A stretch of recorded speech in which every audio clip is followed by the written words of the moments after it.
दिव्यपुरी आध्यात्मिक केन्द्रबाट सञ्चालित युट्युब मार्फत प्रसारण भइरहेको दिव्यपुरी टिभीमा यहाँहरूलाई स्वागत छ। भगवत भक्त सज्जनहरू, दिव्यपुरी टिभीमा आज हामी रामचरितमानस बालकाण्ड अन्तर्गतको अब यो कथा श्रवण गर्दैछौँ। रतिलाई वरदान, रतिलाई भगवान शिवजीले वरदान दिने कथा हामी श्रवण गर्दैछौँ। त्योभन्दा अगाडि हाम्रो साथमा हुनुहुन्छ पार्श्व सङ्गीतमा वरिष्ठ सङ्गीतकार रामकृष्ण कणेल हुनुहुन्छ, तबलामा हुनुहुन्छ गोपीराम पाठक र सहयोगी हुनुहुन्छ सरला पौडेल, प्रविधि संयोजनतर्फ रोशन पोखरेल। हामी अब यो कथा श्रवण गर्नुभन्दा पहिला गणपतिको स्तुति गर्नेछौँ। गजाननं भूतगणाधिसेवितं कपितजम्बूफलचारुभक्षणम् उमासुतं सुकविनाशकारकं नमामि विघ्नेश्वरपादपङ्कजम्। नमो गुरुभ्यो गुरुपादुकेभ्यो, नमो परेभ्यो परपादुकेभ्यो, आचार्य सिद्धेश्वर पादुकेभ्यो, नमोस्तु लक्ष्मीपति पादुकेभ्यो। सीतानाथ समारम्भां रामानन्दार्य मध्यमाम् अस्मद् आचार्य पर्यन्तां वन्दे गुरु परम्पराम्। नमामि समीशान निर्वाण रूपं विभुं व्यापकं ब्रह्म वेद स्वरूपं निजं निर्गुणं निर्विकल्पं निरीहं चिदाकाशमाकाशवासं भजेयम्। निराकारं ओङ्कारमूलं तुरीयं गिरा ज्ञानगुतीतमीशं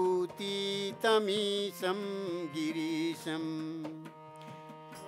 करालं महाकालकालं कृपालं गुणागार संसारपारं नतुहं।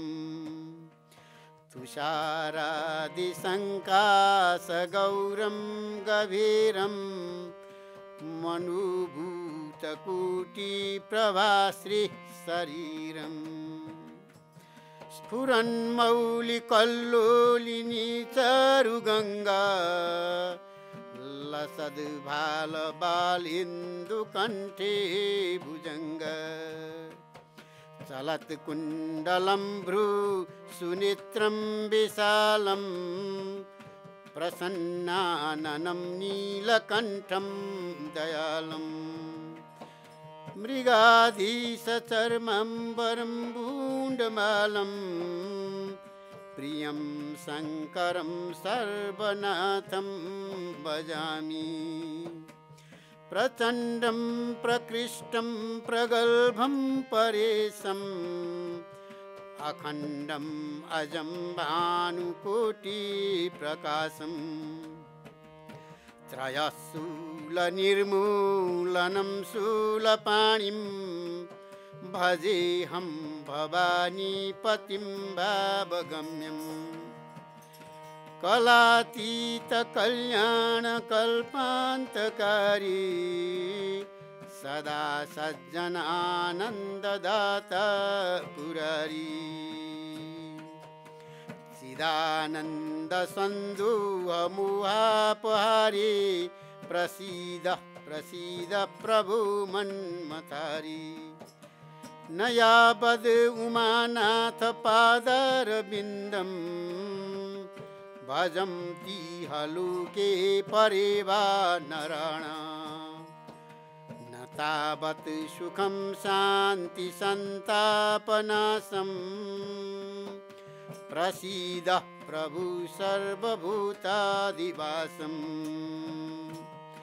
न जानामि योगं जपं नैव पूजां न तु हम सदा सर्वदा शम्भुतुल्यम्। न जानामि योगं जपं नैव पूजां न तोऽहं सदा सर्वदा शम्भुतुभ्यं जरा जन्म दुःखौ गता तप्यमानं प्रभु पाहि आपन्नमामीश शम्भु रुद्राष्टकमिदं प्रोक्तं विप्रेण हरतु सये ये पठन्ति नरा भक्त्या तेषां शम्भु प्रसीदति ये पठन्ति नरा भक्त्या तेषां शम्भु प्रसीदति। श्री राम जय राम जय जय राम श्री राम जय जय राम श्री राम जय जय राम। बोलो श्यावर रामचंद्र भगवान को, पवन सुत हनुमान को जय, उमापति महादेव को। अब तेरति तब नाथ कर होई नामु अंगु बिनु बपु व्यापी सबै पुनि सुनु निज मिलन प्रसंगु। हेरति अबदेखि यस्तो स्वामीको नाम अनङ्ग हुनेछ। जब उनले बिना शरीर नै सबैलाई व्याप्त गर्नेछन् तब तिमीले आफ्ना पतिसँग भेट्ने कुरा हुनेछ। जब पृथ्वीको ठुलो भारलाई उतार्नका लागि यदुवंशमा श्रीकृष्णको अवतार हुनेछ त्यस समयमा तिम्रा पति उनका पुत्र प्रद्युम्नको रूपमा हुनेछन् र यो मेरो वचन अन्यथा हुने छैन भनेर भगवान शिवले सतीलाई वरदान दिनुभयो। शिवजीका वचन सुनेर रति गैन प्रसन्न भएर अब दोस्रो कथा वर्णन गरेर भन्दछु। ब्रह्मादि देवताहरूले सही समाचार सुनेर उनीहरूको वैकुण्ठमा गए। अरू पनि सुनिरहेथे यो रतिलाई भगवानले कस्तो वरदान दिनुहोला, उनका पतिको त विनाश भयो भनेर सबै देवी देवताहरू बसेर सुनिरहेका थिए। त्यहाँबाट विष्णु ब्रह्मा सहित देवताहरू आफ्नो आफ्नो ठाउँमा गए जहाँ कृपाधाम शिवजी हुनुहुन्थ्यो। उनीहरूले फेरि शिवजीको अलग अलग स्तुति गरे अनि शशि शम्भु शिवजी प्रसन्न हुनुभयो। कृपा समुद्र उहाँ भगवान कस्तो हुनुहुन्छ भने कृपाहरूका समुद्र, समुद्रको पानी कहिले पनि सकिँदैन। भगवानले गर्ने कृपा पनि त्यस्तै हुन्छ, अनन्त हुन्छ, कहिले पनि सकिँदैन। शिवजीले भन्नुभयो हे देवताहरू हो तपाईँहरू के कारणले आउनुभएको? ब्रह्माले भन्नुभयो प्रभु अन्तर्यामी होइबक्सिन्छ, हजुरले नजानेको कुरा के छ र? तैपनि हामी भन्छौँ हे स्वामी भक्तिवश मैले हजुरसँग बिन्ती गर्दैछु। अब सकल सुरह के हृदय संस्कार परमा छाहु निज नयन ही देखा चाहि नाथ तुम्हारा विवाहु। भगवान भन्नुहुन्छ शिव भोलेसँग सबैजना गएर बिन्ती गर्न थालेपछि हे शङ्कर सबै देवताहरूका मनमा यस्तो ठुलो उत्साह छ, हे नाथ उनीहरू हाम्रा आँखाले हजुरको विवाह हेर्न चाहन्छन्। अब शिवजीको विवाहको प्रसङ्ग आउँछ। यहाँ कस्तो होला त्यो विवाह? हे कामदेव मन्द घमण्डलाई नष्ट गर्ने प्रभु हजुरले यस्तो केही गरिबक्स्योस् कि जसबाट सबैजनाले यस उत्सवलाई आँखाभरि हेर्न सकुन्। हे कृपाका सागर कामदेवलाई भस्म गरेर हजुरले रतिलाई जुन वरदान दिनुभयो त्यो धेरै नै राम्रो गर्नुभयो भने सबैले प्रशंसा गरे, खुसी जनाए। तर अब हजुरले बिहा गर्नु पर्यो, सधैँ यसरी भएन। सतीलाई त त्याग्नुभयो तर अब विवाह नगरिकन हुँदैन। ब्रह्माजीको प्रार्थना सुनेर प्रभु रामचन्द्रजीका वचनलाई सम्झेर शिवजीले प्रसन्नतापूर्वक भन्नुभयो यस्तो नै हुनेछ, हजुरको जय होस्। त्यसपछि देवताहरूले हर्ष सूचक दुन्दुभी अथवा नागाहरू बजाए, बाजाहरू बजाए, पुष्प वृष्टि भयो आकाशबाट। किनभने भगवान शिवजीको विवाह हुने कुरामा रामचन्द्र भगवानले प्रतिज्ञा गराउनु भयो शिवजीलाई। देवताहरूका स्वामीको जय होस् भन्न लागे सबैजनाले। अवसरु जानी सप्त ऋषि आए तुरय विधि गिरी भवन पठाए। प्रथम गए जहाँ रही भवानी बोले मधुर वचन छल सानी। उचित अवसर जानेर सप्तऋषिहरू पनि त्यहाँ आए। ब्रह्माजीले तिनीहरूलाई तुरुन्तै हिमाचलको घरमा पठाउनु भयो। उनीहरू पहिला त्यहाँ गएर पार्वतीजी जहाँ हुनुहुन्छ र उहाँसँग छलबाट भरिएको मिठा वचनले आनन्द दिने वचन बोल्नुभयो। केटी माग्न जानुभयो सप्तऋषिहरू। अब शिवजीलाई हेर्नुहोस् है, नारदजीको उपदेशबाट तिमीले यस समयमा हामीहरूका कुरा सुन्यौ। अब तिम्रो प्रण प्रतिज्ञा झुटो भयो, किनभने महादेवले कामलाई नै भस्म गरिदिनु भयो।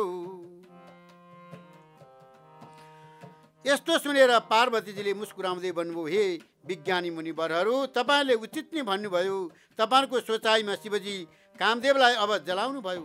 अब उहाँ विकारयुक्त कामी नै हुनुभयो। हमें जाना सदा शिव जोगी, आज अनबद्ध काम भोगी। जाऊ मैं शिव से अब सजानी, प्रीति समेत कर्म मन बानी। किन्तु मेरो विचारमा शिवजी सयौँभरि योगी जन्मा, सयौँ वर्षभरि योगी जन्मा अनिद्य काम रहित र भोग रहित हुनुहुन्छ। मैले शिवजीलाई यस्तो जानेर नि मन वचन कर्मबाट प्रेमपूर्वक उहाँको सेवा गरिरहेकी छु भन्छन् पार्वती। यसो भए हे मुनीश्वरहरू सुन्नुहोस्, कृपानिधान भगवानले मेरो प्रतिज्ञा पूर्ण गर्नुहुनेछ। तपाईँले जो यस्तो भन्नुभयो, शिवजीले कामदेवलाई भस्म गर्नुभयो, यही तपाईँहरूको ठुलो अविवेक हो। विश्वासै गरेनन्, कामदेवलाई भस्म गरेकै छैन, म कसरी विवाह गर्छु भन्छन्। हे प्रिय मुनीश्वरहरू हो, अग्निको यो सहज स्वभाव नै हो कि तुषार उसको नजिक कहिले जाँदैन। तुषार त आगो देख्ने बित्तिकै त पग्लिहाल्छ, गयो भने वो अवश्य नष्ट हुन्छ। महादेवजी र कामदेवको सम्बन्धमा पनि यही अन्याय सम्झनु पर्दछ। महादेवका साथमा पुग्ने बित्तिकै कामदेव भस्म भइहाल्छ, जसरी अग्निका साथमा तुषारु भस्म हुन्छ। अब पार्वतीले यस्तो दिव्य कुरा वचन सुनेर उहाँका प्रेम विश्वास देखेर मुनिहरू हृदयमा धेरै प्रसन्न भए। उनीहरू भवानीलाई शिर नुहाएर हिँडिहालेर हिमाचलका समीपमा पुगे। उनीहरूले पर्वतराज हिमाललाई सबै हालखबर सुनाए। कामदेव भस्म भएको सुनेर हिमाचल धेरै दुखी भएर फेरि मुनिहरूले रतिको वरदानको कुरा सुनाएर यी सबै कुरा सुनेर हिमाचलले ज्यादै दुःख माने। ओहो, एउटाको अन्त भएछ, कामदेवको अन्त भएर रति चाहिँ पतिरहित भएर बसिछन्। तैपनि उनलाई भगवान शिव भोलेनाथले वरदान दिनुभएछ। अर्को जन्ममा श्रीकृष्णका पुत्र भएर तिम्रा पति जन्मिनेछन् भएर वरदान दिनुभएको छ। शिवजीको प्रभावलाई मनमा विचार गरेर हिमाचलले श्रेष्ठ मुनिहरूलाई आदरपूर्वक बोलाए अनि उनीहरूसँग शुभ दिन, शुभ नक्षत्र, शुभ घडी सोधेर वेद विधि अनुसार तुरुन्तै लग्न निश्चय गरेर लग्न पत्रिका देखाए। अहिले हाम्रो पनि विवाह गर्नु पर्यो भने केटाकेटीको चिना टिपन देखाएर, लग्न पत्रिका देखाएर, गण गुण मिलाएर, ग्रह गोचर मिलाएर विवाह गर्ने चलन छ। यो चलन कहिले चलेको छ त भन्दा शिवजीका पालादेखि। भगवान शिव भोलेनाथ हैन जगन्नियन्ता हुनुहुन्छ, जगतका सबैको हित गर्ने हुनुहुन्छ। उहाँले सृष्टि गर्नुहुन्छ, उहाँले रचना गर्नुहुन्छ, उहाँले विनाश गर्नुहुन्छ। यस्ता भगवानले पनि चिना टेपन देखाउनु पर्ने रहेछ, ग्रह नक्षत्र जुडाउनु पर्ने रहेछ भने अनि हामी अहिले के भन्छौँ, केटा र केटी हेरेपछि हुन्छ भन्छौँ। त्यसैले गर्दा कति अनि हतारमा विवाह गरेर फुर्सदमा पछुताउने कयौँ मान्छेहरू हामीले देखेका छौँ। त्यस कारणले केटाकेटीहरू वर वधुको चिना टिप्पणहरू, ग्रह गोचरहरू मिलाएर विवाह गर्नुपर्छ भनिएको छ। यस कथाको सार यसबाट यो बुझ्न सकिन्छ। फेरि हिमाञ्चलले पनि लग्न पत्रिका कसलाई दिए त भन्दा सप्तऋषिहरूलाई दिए अनि चरण समातेर उनीहरूसँग बिन्ती गरे। उनीहरूले त्यो लग्न पत्रिका ब्रह्माजीलाई दिए। लग्न पत्रिका पढ्ने समयमा उनको प्रेम अटाएको थिएन, छातीभरि त्यो प्रेमको घडा भरिएर पोखिएला, छताछुल्ला होला, छोरी त्यस्तै शिवजीसँग विवाह गर्न पाइने भयो भनेर त्यस्तो भएको थियो। त्यसपछि लग्न पत्रिकाले के भन्छ भन्ने चाहिँ अलिकति ढुकढुक हुन्छ। चिना देखायो भने चिना देखाएको ज्योतिषी बसेको ठाउँ लोटाउनु पर्छ अरे। केटा र केटी मन पराए तर लग्नमा गण मिल्दैन, गुण मिल्दैन अनि नाडी लाग्छ इत्यादि भनिदिन्छ ज्योतिषीले। त्यस कारणले गर्दाखेरि ज्योतिषी बसेको स्थान लोटाउनु पर्छ भन्दछन्। किनभने गोबरले लोटाएपछि त्यो शुद्ध हुन्छ। गाईको गोबरमा लक्ष्मी माता बसेकी हुन्छन्। अब यति राम्रो, यति कति दिव्य होला यो कथाको प्रसङ्ग। भक्तहरू, शिवजीको विचित्र बरियात्र विवाहको तयारी हुन लागेको छ। उता हिमालय पर्वतले छोरीको विवाहको लागि सबै तयारी गरिसके होइन। रोटी पकाइसके, चिउरा कुटिसके अनि ब्राह्मणहरू बोलाइसके, पूर्वाङ्गहरू गरिसके, लग्न ठहर गरिसके, लग्न पत्रिकाहरू लेखाइसके, सबै धुमधाम छ। देवी देवताहरू अप्सराहरू आएका छन् भगवानको विवाह हुँदैछ। सबै देवताहरूले आफ्ना विभिन्न प्रकारका वाहन विमारहरू सजाउन थाले। कल्याणप्रद मङ्गल लक्षण हुन लागेर अप्सराहरूले गाउन थाले। छम छम नाच्न थालेका छन् अप्सराहरू, गाएका छन् वरिपरि। अहिले भन्छ नि मेहदी लाउने जस्तै गरेर अब शिवजीकामा पनि वरिपरि देवी देवताहरू गणहरू आएर के गर्न लागे त भने सिँगार पटार गर्न लागे। बुकुवा घस्नी अघिल्लै दिनदेखि ती सब तयारीहरू त्यसै बेलादेखि चलन चलेको हो। यो बोलु साम्ब सदा शिव भगवानको जय। अब शिवजीका गणहरूले सिँगार पटार गरे। भगवानलाई पनि हेर्नुहोस् त, हुन त भगवान दिगम्बर भोले नाङ्गे हुनुहुन्थ्यो, तैपनि अब विवाहमा चाहिँ उहाँलाई सिँगार पटार गरेर भव्य सजाइएको छ। अनि मुकुट, जटाकै मुकुट छ उहाँलाई अर्को मुकुटै चाहिँदैन, जटाको मुकुट बनाएको छ। त्यसमा सर्पहरूले ताज सजाइदिएका छन्। शिवजीका सर्पहरूको कुण्डल, कानमा सर्पका कुण्डल लगाएका छन् कानमा। कङ्कण भनेका बालाहरू पनि सर्पकै लगाएछन् हैन। अनि शरीरमा विभूति घस्यो, वस्त्रको बदला बागाम्बर लपेट्नु भयो, कपडाको सट्टा बाघको छाला लगाउनु भयो। नाकको माला बागाएको छाल, बताउ शिव कैलाशको हालचाल। नाकको माला बागाएको छाल, बताउ शिव कैलाशको हालचाल। नाकको माला बागाएको छाल, बताउ शिव कैलाशको हालचाल। यस्ता भगवानको अनि भस्म विलेपन, यस्तो त्रिपुण्ड भस्महरू लगाएको छ। नाकको माला, नाकको बाला, कानमा कुण्डल पनि नाकै लगाएको छ। शिवजीको सुन्दर निधारमा शिरमा चाहिँ गङ्गाजी छन्। चन्द्रमा 3 आँखा, सर्पहरूको जनै गलामा, विष र छातीमा, घाँटीमा। अहिले पनि शिवजीको घाँटीमा त्यो विषको डाम निलो निलो छ हैन।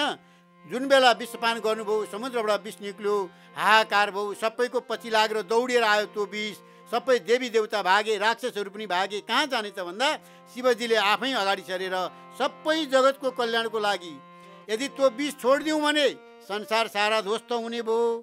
यदि विष पान गरौँ भने आफूलाई गाह्रो हुन्छ, तैपनि आफूले त्यो गाह्रो सहेर त्यो विष पान गरिदिनु भयो। र अनि हिमालयमा गएर हामी भन्छौँ नि, उहाँ जान्छौँ, दुधकुण्ड जान्छौँ, गोसाइकुण्ड जान्छौँ। गोसाइकुण्ड जाने बाटोमा शिवजी गएर त्यो शीतल पोखरीमा त्यहाँ गएर प्रवेश गरेर बस्नुभयो।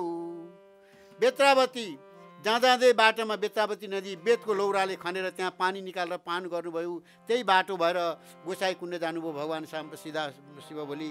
त्यो विषको अहिले पनि त्यो जलन भएकोलाई शिवजीको रुद्री गर्दाखेरि के गरिन्छ भने जलधारा दिइन्छ। दुग्धधारा, जलधारा दिइरहनु पर्ने कारण किनभने शिवलाई जहिले पनि पोलिरहेको छ घाँटीमा। त्यो विष भयो पोलेको कारणले उहाँलाई जलले जति शीतल हुन्छ अरू केहीले पनि हुँदैन। बिलपत्र जल चढाइन्छ शिवजीलाई हैन। अनि लपेट्नु भयो। यस्तो शिवजीको सुन्दर निधारमा चन्द्रमा झल छन्। आँखामा यस्तो छ। हातमा त्रिशूल लिनुभएको छ, एउटा हातमा, अर्को हातमा डम्बरू सुशोभित छ।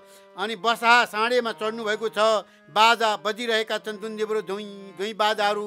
पहिले पनि बाजाहरू बजाउने चलन र चरण त्यो चलिरहेको शिवजीलाई देखेर देवाङ्गनाहरू मुसुक्क मुस्कुराउँदै यस दुलहाका लागि दुलै संसारमा मिल्ने छैन, कहाँ पाइन्छ यस्ता दुलहीको लागि कहाँ पाइन्छ भनेर आपसमा महिलाहरू काने खुसी गरिरहेछन्। हिँड्दाखेरि त्यहाँ बस्दाखेरि विष्णु ब्रह्मा आदि देवताहरू समूह आफ्ना वाहनमा सवारी साधन लिएर अहिले पनि निम्तामा बिहामा कसैले आफ्ना गाडी लिएर आउँछन्, कसैले मोटरसाइकल, कसैले साइकल, कसैले बस रिजर्भ गरेर आउँछन् नि विवाहको निम्तमा हो।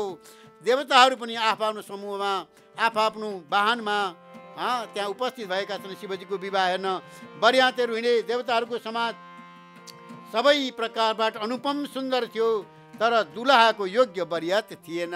दुलहा जति सुन्दर, जति दिव्य देखिनुहुन्थ्यो, त्यति सुन्दर बरियातहरू जन्तीहरू थिएनन्। विष्णु कहाँ असभ्यसी तब बोली सकल दिशिराज, बिगल बिगल होड चलाऊ सब निज निज सहित समाज। विष्णु भगवानले सबै दिक्पालहरूलाई बोलाएर हाँस्दै भन्नुभयो, सबैजना आफ्नो दल समेत अलग अलग भएर हिँड, आफ्नो समूहमा हिँड, एकै ठाउँमा नहिँड, छरिएर नहिँड। जन्ती हिँडेको झराझुट्टाएकै ठाउँमा आफ्नो समूहमा अगाडि हिँड्दा कस्तो शोभा दिन्छ, यसरी हिँड्नुपर्छ भनेर विष्णु भगवानले निर्देशन गर्दै हुनुहुन्छ। हे भाइहरू, हामीहरूका लागि यो बर्यात वरको योग्य छैन के अर्काको पराईको गाउँमा गएर हाँसो गराउँछौँ। विष्णु भगवानका कुरा सुनेर देवताहरू मुस्कुराएर उनीहरू आफ्नो सेनासहित अलग भएर आफ्नो समूहमा हिँड्न लागे।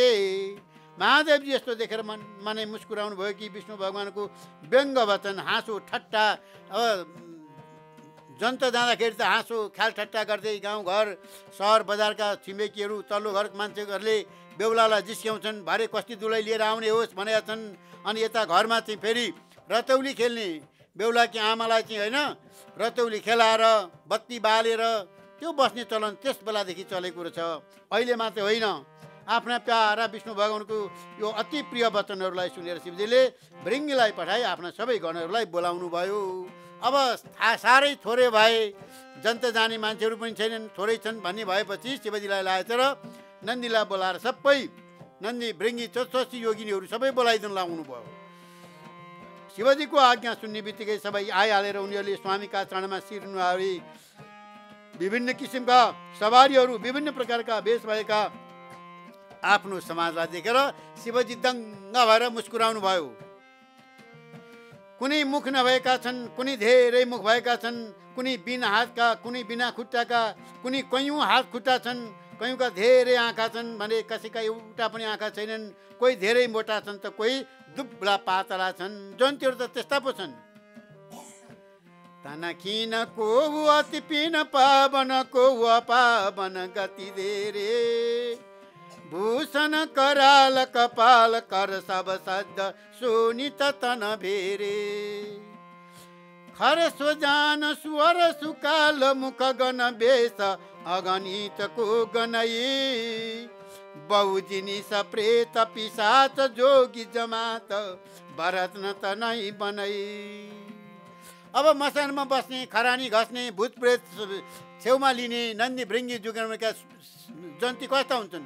भूत प्रेत पिशाच डङ्किनी सङ्किनी, कोही शिर नभएका, कोही पुच्छर नभएका, कोही दुब्ला धेरै मोटा, कोही पवित्र र कुनै अपवित्र भेष धारण गरेका, भयङ्कर डर लाग्दा छन्, कोही माया लाग्दा दीन दयालु छन्। आहा हेर बिचरा कति दुब्लो, कति ख्याउटो, कति पातलो भन्छन्। कोही हातमा कपाल लिएका छन्, कसैले चम्मर लिएका छन्, शरीरमा रगत घसेका छन् कसैले, कोही कुकुर सुँगुर स्याल जस्ता छन् उनीहरूका मुख। गणका अनगिन्ती भेषहरूलाई कसले गणना गर्ने? धेरै प्रकारका भूत प्रेत पिशाच योगिनीको जमात हुलका हुल लिएर उनीहरूको वर्णन गर्नै सकिँदैन। 64 योगिनी भने चाहिँ कति छन्? भूत प्रेत नाच्दा गाउँछन्, उनीहरू सबै मोज मजा गर्छन्। अनि गर्ने उहाँ हेर्दाखेरि कति पनि ढङ्ग नभएका जस्ता छन्, धेरै चित्र विचित्रका ढङ्गबाट बोल्दछन्। जस्ता दुलहा छन् उस्तै बर्यात भएर बाटो हिँड्दै गर्दा अनेक प्रकारका कौतुक तमासा भइरहेका छन्। यता हिमाचलले यस्तो विचित्र मण्डप बनाए जसको वर्णन गर्न सकिँदैन। अब बेहुलीको विवाहको लागि मण्डप कस्तो बनायो? सजी सजाउ, केराका थम्बाहरू पैँहरू गाडेर तोरणहरू सजी सजाउ, अट्टालिकाहरू घरहरू बारदालीहरू जम्मै सिँगारेका छन्। छोरीको विवाह भनेर राम्रो बनाएका छन्। त्यहाँ चाहिँ अब विभिन्न तोरणहरू ध्वजाहरू चन्दुवाहरू टाँगिएका छन्। गुरु पुरोहितहरू स्वाहा स्वाहा भनेर होम गरिरहेका छन्। जगतमा जति पनि साना ठुला पर्वत थिए त्यसको वर्णन गरेर पार पाउन सकिन्न, तथा जति पनि वन समुद्र नदी तालहरू थिए हिमाचलले सबैलाई निमन्त्रणा गर्नुभएको छ। नदीहरू पनि आएका छन् भगवानको विवाह हेर्न, ताल तलैयाहरू पनि त्यहीँ आएका छन्, रुख वृक्षहरू पनि आएका छन्। हेर्नुहोस् त कस्तो होला त्यो, कल्पना गर्नुहोस् त एकचोटि उनीहरू सबै आफ्नो इच्छाअनुसार धारण गर्न सक्नेवाला सुन्दर शरीर धारण गरेर सुन्दर स्त्रीहरू समाजका साथ हिमाचलका घर आए। सबैले स्नेहपूर्वक मङ्गल गीत गाए। अब यो मङ्गल कार्यमा पहिला मङ्गल गीत गाउनुपर्छ। हिमाचलले पहिलेदेखि नै धेरै घर सजाएर आएका थिए।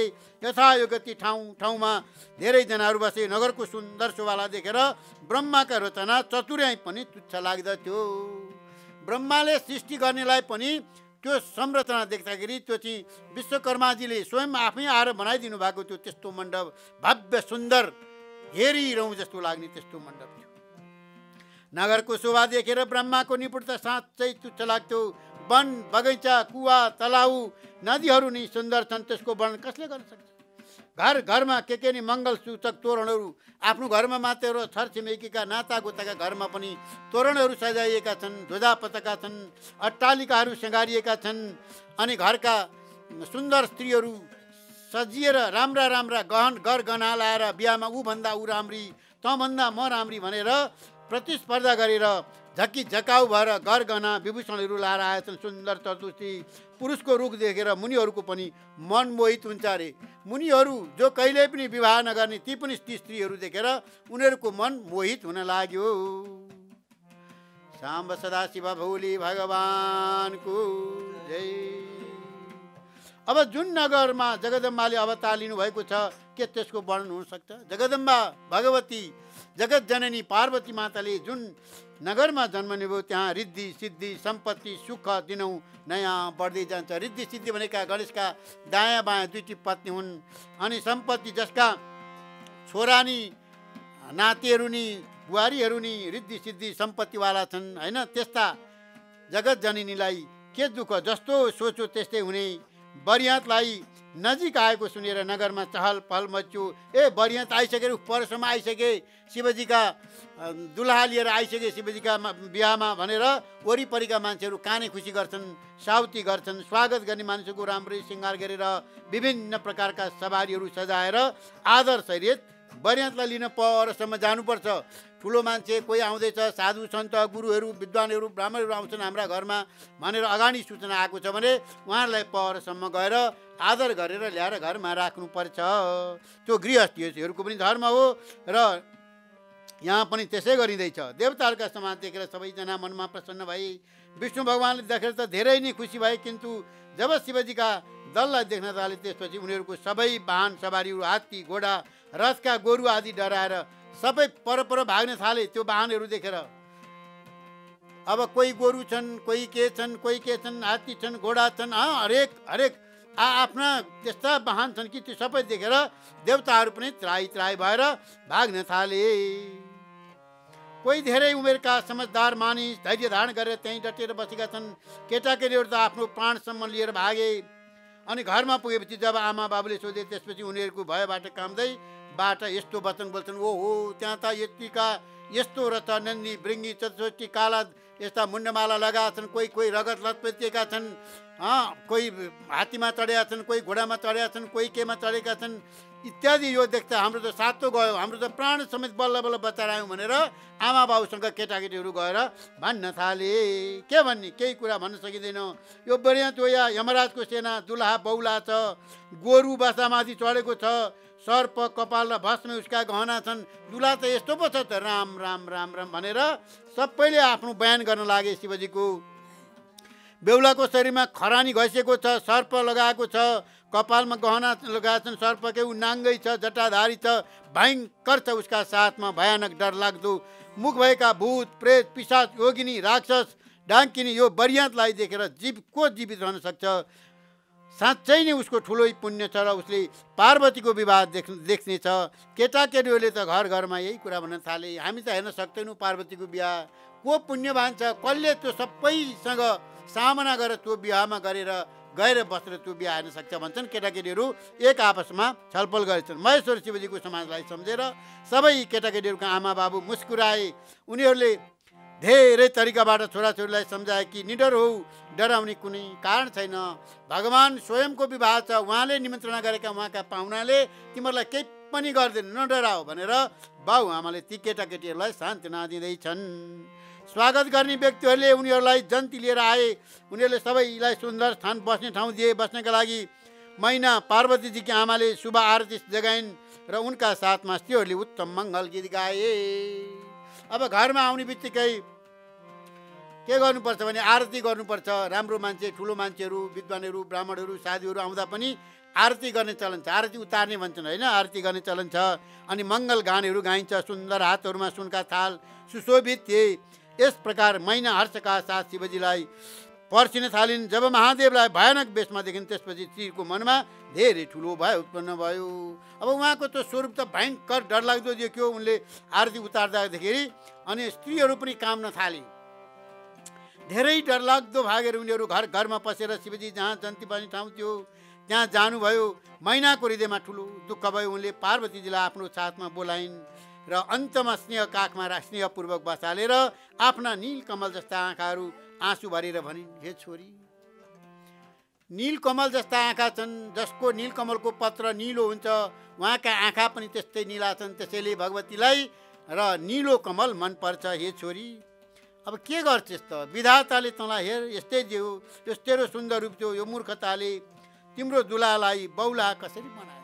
तिमी यति सुन्दरी छौ, मैले कसरी तिमीलाई कन्यादान दिनु भन त भनेर काखमा राखेर स्नेहपूर्वक सुमसुमाएर आमा भन्दछिन्, जुन विधाताले तिमीलाई सुन्दरता दियो उसले तिम्रो लागि यो बौला कसरी किन बनायो?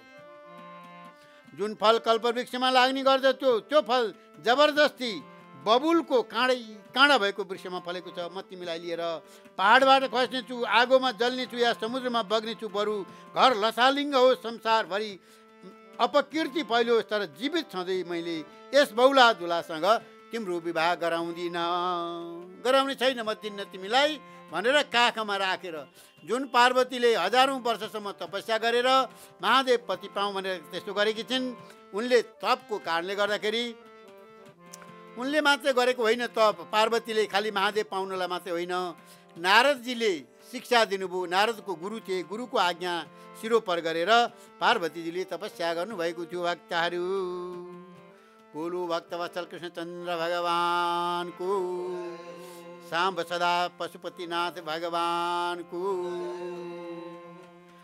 अब मैले नारदको के बिगारेकी थिएँ जसले मेरो भन्न लागेको घर उजाड पारिदिए? पार्वतीलाई यस्तो उपदेश दिए कि जसले गर्दा उनले बौला वरका लागि तप गरिन्। यस्ता बौलाका लागि पनि तपस्या गरेर बस्नुपर्ने धिक्कार छ यी नारदलाई भनेर नारदलाई भन्न थालिन्। नारद भनेका ऋषि जो सबैलाई ज्ञान बाँडेर हिँड्ने, ब्रह्मका पुत्र हुने यिनी एउटा गाई दुन्जेलसम्म मात्र एक ठाउँ बस्छन्, त्यसपछि उनी संसार हिँडिरहन्छन्, घुमिरहन्छन्। पार्वती उनीलाई गुरु थापेर तपस्या गरेकी थिइन्। पार्वतीजीले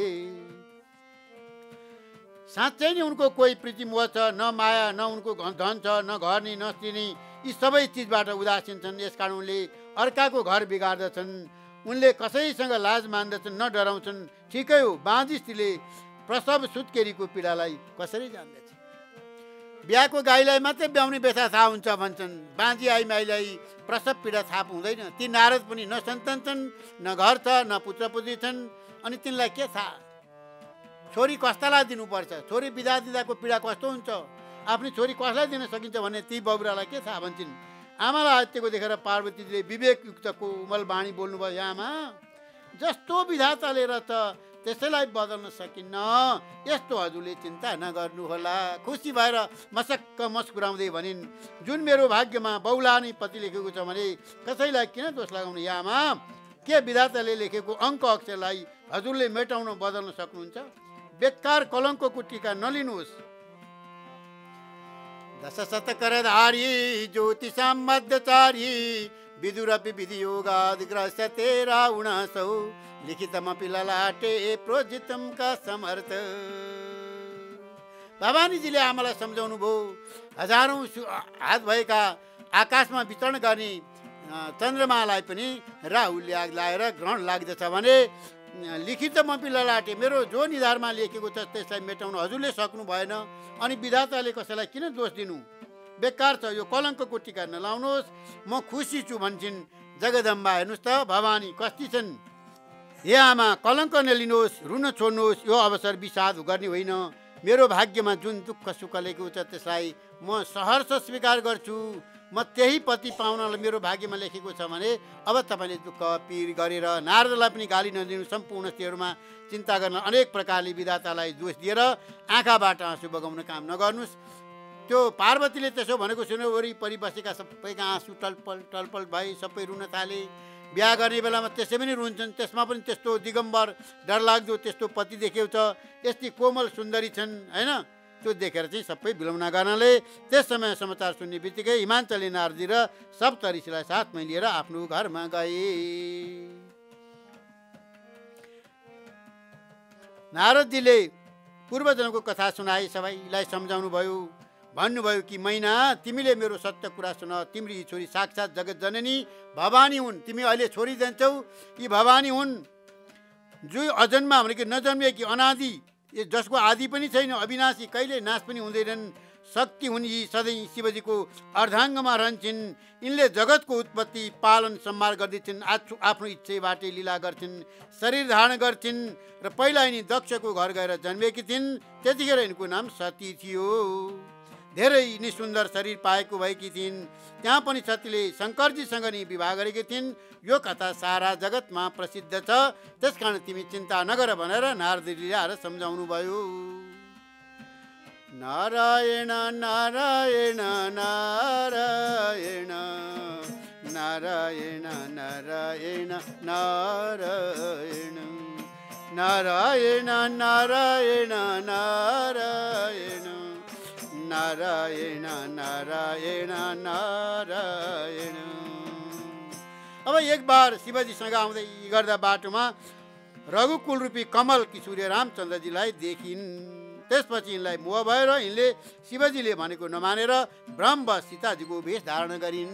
के गरिन् त भन्दा शिव र पार्वती जाँदै थिए बाटोमा, सती र पार्वती जाँदा जाँदै परबाट रामचन्द्रजी आएको देखिन् र रामचन्द्र सीताको वेश धारण गरेर उनीले के गरिन् भने सतीजीले अर्कै वेश धारण गरेर रामचन्द्रलाई भेट्न गइन्।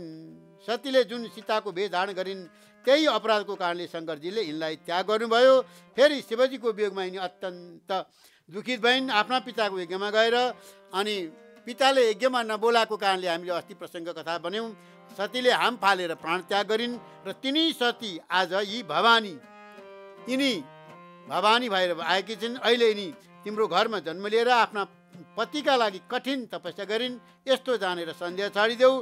पति पार्वतीजी त सधैँ नै शिवजीकी प्रिया अर्धाङ्गिनी हुनुहुन्छ। उहाँले मतले वचनले शिवजीलाई पति पाऊँ भनेर वर्ण गरिसक्नुभयो। वर्ण गर्ने भन्छ नि स्वयंवर गर्ने बेला, जुन बेला मैले यो पति पाऊँ भनेर मनले अम्बर गरौँ त्यसैलाई स्वयं भनेको आफैले अम्बर, स्वयंवर भनेको आफैले वर निर्धारण गर्नेलाई स्वयंवर भनिन्छ। अहिले त स्वयंवर गर्ने भनेर माला लगाउने दुनियाँ गर्ने गर्छन्, तर जुन दिन केटाकेटी देखेर स्वयंवर गरियो भयो त्यही दिन हो स्वयंवर, साँचो स्वयंवर चाहिँ त्यही हो।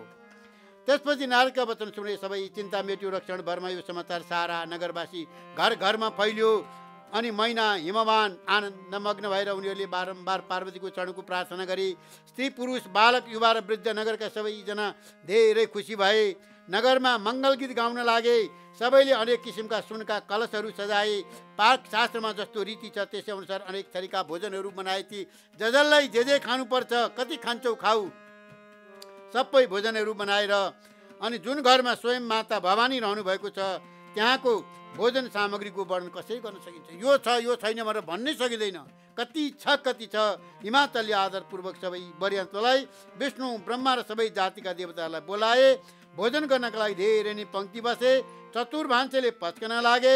स्त्रीहरूका समूहले देवतालाई भोजन गर्नका लागि जानेर कोमल बाणीद्वारा व्यङ्गात्मक गाली गरे।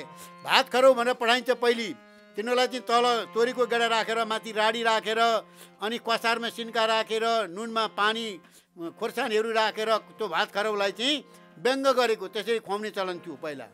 अहिले त त्यो छैन। भात खरौ भने चाहिँ भात पाएकै पाकेन, हामी यति भरियत आउँदैछौँ, यति महिला छौँ, यति पुरुष छन्, यसरी आउँदैछौँ भनेर अगाडि दुलहाको तर्फबाट दुलैका घरमा जानेलाई अब व्यङ्ग गरेको। अनि बस्दा बस्दै लड्थे गुण ठुन्डिएर। कसैले अमलाकै गेडा तल राखेर राडी राखिदिएछ, बस्नुहोस् आउनुहोस् हजुरहरू राडीमा भनेर राख्यो, गुडुर लडेको। पानी खान लाग्यो, खोर्सानी र जम्मै नुन हालेछ, पानी खान दिएछन्, पानी खान सकिँदैन। त्यस्तो व्यङ्ग गर्ने हामीले समेत हाम्रो चलनमा देखेको, हामीले पनि देख्यौँ त्यो घरमा। भोजन गर्न लागि अनि पङ्क्ति बसे, त्यसरी व्यङ्गात्मक गाली गर्न लागि अनि अनेक शब्द पनि भन्ने क्या व्यङ्ग। ओहो कस्तो खानै नपाए छोडेर कस्तो खाएको खान दिइरहेछन्, त्यसो भने चाहिँ कसरी खानु ल हेर्नुहोस्। त्यस्तो चलन थियो, त्यो व्यङ्ग गर्ने चलन थियो। अनि सबै सुन्दर स्त्रीहरूले मिठो स्वरमा गाली र व्यङ्ग गर्न लागे, भरिएका वचन सुनाउन लागे र देवगण आनन्दमय वचन सुनेर सुखको अनुभव गरिएका थिए। त्यसैले भोजन गर्न धेरै समय लाग्यो। त्यो गफ गर्दै मिठो मिठो झन् थप्दै खाँदै अलिक कुरा गरौँ, हाँसो अनि घटायो अनिखेर खायो। ल हेर्नुहोस्, भोजन गर्ने समय जुन आनन्द बढ्यो त्यो करोडौँ सुखमा पनि भनेर व्यक्त गर्न सकिँदैन। त्यति आनन्द भयो, त्यो सुख भयो ती जन्तीहरूलाई।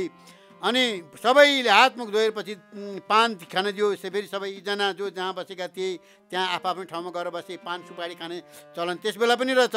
फेरि मुनिहरू फर्केर आए, हिमवानलाई लगन सुनाए अनि विवाहको समय भएको जहाँ देखेर देवताहरूलाई बोलाउन पठाइयो। अब लग्न कति बजेको, लग्न घडिका लागि लग्न हेर्नुपर्छ भनेर ठिक्क लगनमा साहित्यमा शुभ साहित्यमा कन्यादान गर्नु पर्दछ। सबै देवतालाई आदरसहित बोलाइयो र सबैलाई चाहेको आसन दियो। वेदको विधिअनुसार ल वैदिक मण्डपमा सजाइयो र स्त्रीहरू सुन्दर श्रेष्ठ मङ्गल गीत गाउन लागे। श्लोक भन्ने चलन थियो पहिला गाउँघरमा। श्लोक भन्थे, कहाँदेखि आयो तिमी जन्ती, कति ल्यायो के जाति, कति केबाट आयो, के सिमालीको लिङ्गो, नौई ठाउँ बाङ्गो, नौई ठाउँ लागेको चरीले गुण, यिनै जन्तीका कुन कुन नाम, लाउँछौ अर्थ कि छोड्छौ ठाउँ भनेर व्यङ्ग गरेर श्लोक भन्थे दुईतर्फबाट। त्यो चलन त्यहाँ पनि रहेछ। ल हेर्नुहोस् यहाँ। अनि सबैलाई सहयोग दियो। वेदको विधिअनुसार सजाइयो, श्रेष्ठ मङ्गल गीत गाउन लागे। वेदिकामा एउटा अत्यन्त सुन्दर दिव्य सिंहासन थियो जसको सुन्दरताको वर्णन गर्न सकिँदैन। त्यो भगवान शिवजीलाई बेहुलालाई राख्ने, किनभने त्यसलाई स्वयं ब्रह्माजीले बनाउनु भएको थियो। ल ब्रह्माले बनाउनु भएको कस्तो होला? ब्राह्मणलाई शिर नुहाएर हृदयमा आफ्ना स्वामी रघुनाथलाई सम्झेर शिवजी त्यस सिंहासनमा बस्नुभयो। बस्नुभन्दा पहिला शिवजीले के गर्नुभयो त्यहाँ भने पहिला ब्राह्मणहरूलाई, त्यहाँका अतिथि ब्राह्मणहरूलाई ढोग्नुभयो अनि भगवान रामचन्द्रलाई शिर निहुराएर ढोग्नुभयो। अनिखेर मात्रै गएर त्यो आसनमा बस्नुभयो। बहुरी मुनि सन्नाउमा बोलाई, कारिगी गारु सकिले आई, देख तरिपु सकल सुर मोहे, बर नै छवि अस जग कविको है।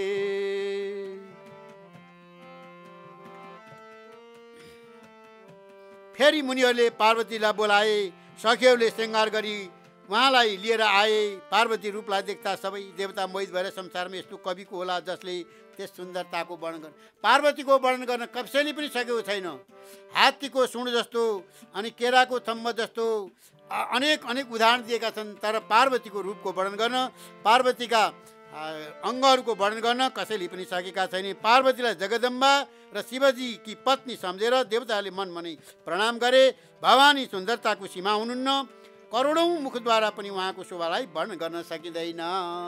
अनि ती जन्तुले त के सक्ने, करोडौँ करोड मुखले पनि त्यति दिव्य, त्यति सुन्दरी, परम दिव्य तेज, झलझल दिव्यमान, त्यसमा पनि विवाहको सिङ्गार पटार कस्ती हुनुहुन्थ्यो। जगतजनी पार्वतीको महान शोभाको वर्णन करोडौँ मुखबाट पनि गर्न सकिन्न। जब वेद सरस्वतीले पनि त्यसको वर्णन गर्दै लाज मान्दछन् भने मन्द बुद्धि तुलसीदास कुन गणमा आउँदछ र? यो लेख्ने कवि, रामचरितमानस लेख्ने कवि तुलसीदास भन्छन्, मैले त कसरी वर्णन गर्नु? त्यस्ता सरस्वतीले पनि वर्णन गर्न नसक्ने, वेदले पनि वर्णन गर्न नसक्ने। अनि गर्न आउँछ सुन्दरता र शोभाकी खानी आमा भवानी मण्डपको बिचमा जहाँ शिवजी हुनुहुन्थ्यो त्यहाँ आउनुभयो। उहाँले लाजले गर्दा शिवजीका चरणकमललाई हेर्न सक्नु भएन, परन्तु उहाँको मन रूपी भमरा भने त्यही पान रस गरिरहेको थियो। लाज लाग्यो, हेर्न त सक्नु भएन, तर मनले चाहिँ त्यो शिवजीका चरणको जल पान गरिरहेको छ। कति दिव्य छ, कस्तो शोभा, कति सुन्दर। बोलू साम्ब सदा शिव भगवानको, श्यावर रामचन्द्रको, पवन सुत हनुमानको, जय जय सीताराम।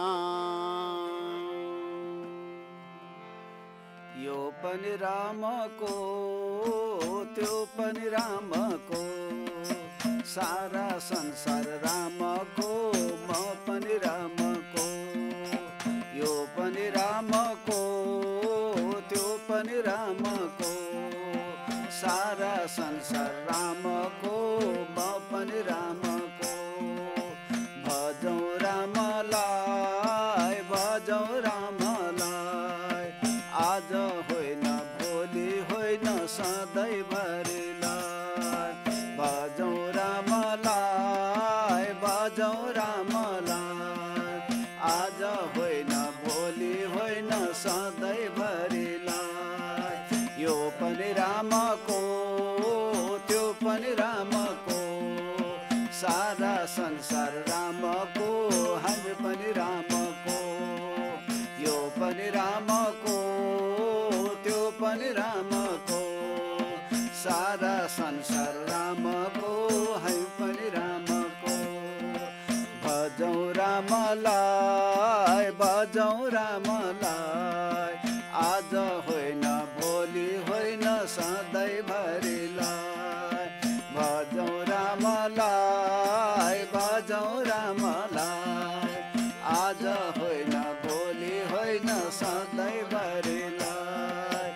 आज होइन भोलि होइन सधैँभरिलाई आज होइन भोलि होइन सधैँभरिलाई थप भिडियोहरूको लागि हाम्रो च्यानल सब्स्क्राइब गर्नुहोस् र छेउमा रहेको बेल आइकन पनि दबाउनुहोस्।